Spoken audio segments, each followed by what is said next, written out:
इसने अपने कार्यकाल में इतने मंदिर तोड़े, इसने अपने कार्यकाल में ये धोखे किए, तो फिर तो नरक में भेज देंगे और लंबे समय नरक में जाएगा और पिटेगा। घाट से रह रहा है, 8,000 करोड़ के विमान में घूम रहा है। ये संसार में अगर कोई नरेंद्र मोदी का सबसे बड़ा हितैषी था कि हम मोदी के विरोधी हैं, कि नहीं है, ये लीपापोती है, चोर हैं, राजनीतिज्ञों से मत लो, माफ नहीं करेगा। आज के समय में महाराज जी आपको लोग योगी और मोदी का विरोधी मानते? ऐसा है कि नासमझ लोग हैं, वो क्या जाने। अधिकतर लोग जो है ज्यादा नहीं सोच पाते हैं, वो समझते हैं कि हम मोदी का विरोध कर रहे हैं। हमने ये बात साफ की थी, देखिए हम मोदी का विरोध नहीं कर रहे हैं। जैसे आप अगर किसी धोबी को देखें तो वो कपड़े को उठा उठा के ऐसे पत्थर पे पटकता है, एकदम निर्दयी की तरह, लगता है कि कपड़े का दुश्मन है। लेकिन कोई भी जानकार क्या कहेगा कि एक धोबी कपड़े का दुश्मन है? वो तो कपड़े का दोस्त है। जो कपड़ा अपने अंग से निकाल के आप फेंक देते हो, उसको धोप मच के अच्छा बना देता है। तो आप उसको पटकता देख करके सोचो कि ये उसका दुश्मन है, तो ये गलत है। ऐसे ही मोदी के बारे में हम जो बातें कह रहे हैं उसको सुन करके अगर आप ये अनुमान लगा ले कि हम मोदी के विरोधी हैं, तो ये गलत होगा। असल में हम ये चाहते हैं कि मोदी का लोक तो बन गया, इतने साल मुख्यमंत्री रहा, फिर लगातार प्रधानमंत्री हो गया, एक दिन का गैप नहीं हुआ, एक दिन भी बिना पद के नहीं रहा, ठाठ से रह रहा है, 8,000 करोड़ के विमान में घूम रहा है। कितना अच्छा उसका जीवन हो गया। आगे के लिए भी राष्ट्रपति के रिटायर होने का इंतजार कर रहा है ताकि राष्ट्रपति के पद पर नामांकन करके राष्ट्रपति बन जाए। और उसकी गोटी ऐसी सेट है कि हो भी सकता है कि ऐसा हो जाए। तो ये सब ठीक है, लेकिन कल को मरेगा तो। और हम हिंदू धर्म के गुरु हैं, हिंदू दर्शन को, हिंदू शास्त्र को पढ़ते हैं, और हमारे यहाँ ये बताया गया है कि जातक से ही ध्रुव मृत्यु हो, चाहे कोई हो। अपने आप को नॉन बायोलॉजिकल कह लेने से मृत्यु नहीं टलेगी, मृत्यु तो होगी, अवश्यंभावी है, तो मरेगा। और जब मरेगा तो यमराज के पास जाना पड़ेगा, और यमराज जो है वो ये नहीं देखते हैं कि किस पद से रिटायर होके आया है, वो ये देखते हैं कि इसके कर्म कैसे हैं। और जब देखेंगे कि इसने अपने कार्यकाल में इतनी गौ हत्या, इसने अपने कार्यकाल में इतने मंदिर तोड़े, इसने अपने कार्यकाल में ये धोखे किए, तो फिर तो नरक में भेज देंगे और लंबे समय नरक में जाएगा और पिटेगा। तो वो जो दृश्य होगा, आज से हम उसकी कल्पना करके सोचते हैं कि बेचारा इतने अच्छे पद पे रहा, कल को कहीं नरक में जाके पिटे ना। तो हम उनके अच्छे के लिए सोच रहे हैं कि बुरे के लिए सोच रहे हैं? उनका परलोक बनाना चाहते हैं। एक अच्छे धर्मगुरु की तरह से हम अपने जितने शिष्य हैं उन सब का परलोक भी सुधारना चाहते हैं, लोक के साथ परलोक सुधरे। तो अगर प्रधानमंत्री नरेंद्र मोदी, जिन्होंने हमारा चरण स्पर्श किया हुआ है, उनका परलोक सुधर जाए, इसके लिए अगर हम प्रयास कर रहे हैं और उनको थोड़ा कड़क बोल रहे हैं, तो इसका मतलब हम उनके द्रोही हैं। असल बात कही जाए तो शायद अगर कोई सही निर्णय करने वाला न्याय प्रिय व्यक्ति आएगा तो वो कहेगा कि इस संसार में अगर कोई नरेंद्र मोदी का सबसे बड़ा हितैषी था तो शायद वो हमारा ही नाम लेगा।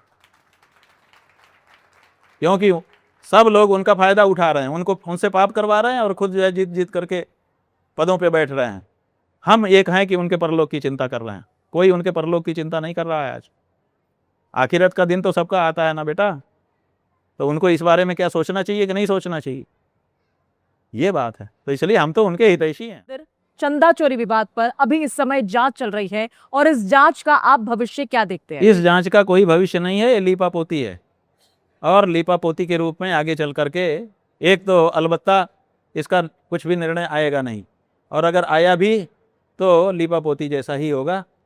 जो चोर हैं वो अभी रडार से बहुत दूर हैं, इसलिए रडार इतना कमज़ोर है कि उनको कभी पकड़ नहीं पाएगा। हाँ, वही है कि बादलों के पीछे पकड़ लेने वाली जो रडार है, अगर वो रडार कुछ काम करे तो बात अलग है।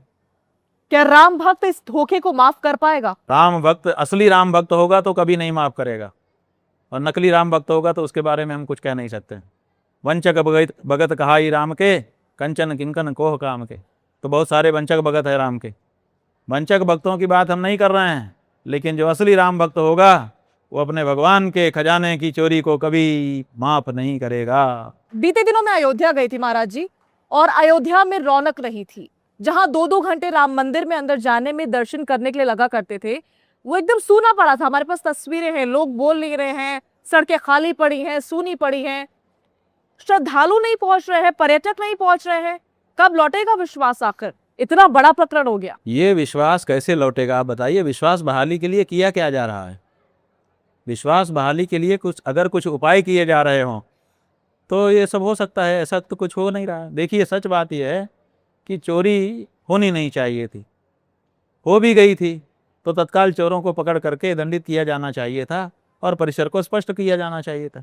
चोरों को भी बाद में दंड किया जाना जरूरी था, पहले तो परिसर की स्वच्छता जरूरी थी। तो जब ये ट्रस्ट भ्रष्ट हो गया तो इस ट्रस्ट को बदल दिया जाना चाहिए था, लेकिन अभी तक ट्रस्ट को बनाए रखा गया है। भ्रष्ट ट्रस्ट को जब बनाया रखा गया है, जब बताइए भगवान के खजाने में चोरी हुई और खजांची जो है वो प्रेस कॉन्फ्रेंस कर रहा है और उसको लाइव किया जा रहा है, महिमा मंडित किया जा रहा है, तो इससे कहाँ से विश्वास बहाली होगी? लोगों को साफ समझ में आ रहा है कि चोर जो हैं वो गद्दियों पे आज भी बैठे हैं और आनंद से काम कर रहा है। एक संदेश जो आप देश के करोड़ों हिंदुस्तानियों को, हिंदुओं को, राम भक्तों को देना चाहते? हम यही संदेश देना चाहेंगे कि देखो, धार्मिक बनो, क्योंकि धर्म से ऊंचाई उठता है।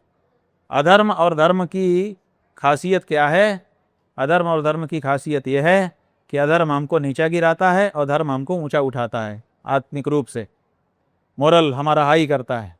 तो ऐसी परिस्थिति में अगर ऊंचा उठना चाहते हो तो धर्म को अपनाओ, एक बात। दूसरे, धर्म की शिक्षा राजनीतिज्ञों से मत लो, धर्म की शिक्षा जो आपके प्रामाणिक धर्माचार्य हैं उनसे प्राप्त करो।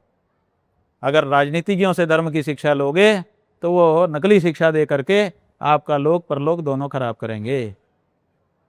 धन्यवाद हम महाराज। ये कहना चाहेंगे कि रामचरितमानस पढ़ो, रामायण पढ़ो। रामायण में 2 चरित्र आपको मिलेंगे, एक सीता का और एक हनुमान का। सीता का चरित्र यह है कि उनके सामने रावण जो राक्षस था वो साधु का वेश बना के आया और उन्होंने भेष देख करके भरोसा कर लिया, तो उनकी पूरी जिंदगी नरक हो गई, कष्टमय हो गई।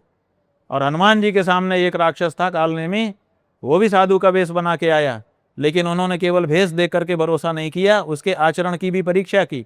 और जब आचरण देख करके उनको समझ में आया कि असली साधु नहीं है, नकली है, तो उठा के पटक दिया। तो इसलिए देश की जनता को, सनातनियों को हम कहना चाहेंगे कि इस मामले में आप सीता मत बनो, हनुमान बनो। नकली साधु मिल जाए तो उठा के पटक दो।